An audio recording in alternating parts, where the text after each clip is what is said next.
Бат, не ще запали това си. Да, бе. Чай да снимам и то, да го видят в интернет. Тебе те снимаме? Брат, са културисти, не тунингисти. Какво да снимам?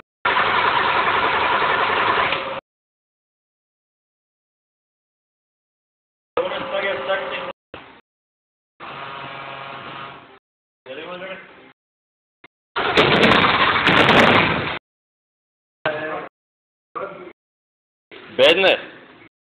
Явор Дросела. Здравей! Гледай, за Мирисан изгорело, бе. Това не е истина. Бата, тук верно как ще гръмне след малко.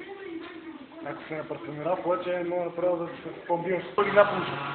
Дигнах пулса, бат. Не фрусирай толкова, да не се олегали. Бат, турбината се върти, гледай.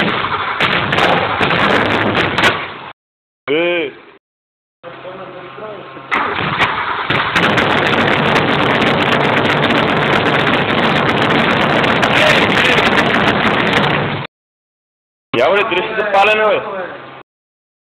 Ево! Ево, покажи се, бе. Покажи се, бе. Бат, то с тия нерви къде фърли фаунче. Кой му вземе интервю?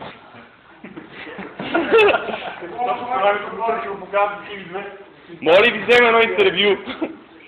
На тия столове. Я ми дъхни.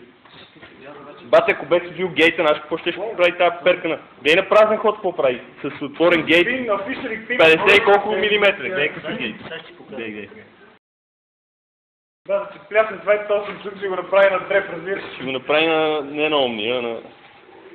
Направо ще го имплантира вътре в колата. То, ето тук тия два цилиндъра, когато си смучат въздух, виж. Това се форсира самичка за малко и после като... Трябва да тренира за ватки. И да след така, капти по форма 1. А той има такова боче тук за това. Имаше някъде. Двоянка така разглавя. Тук долу има, да регулация. Ти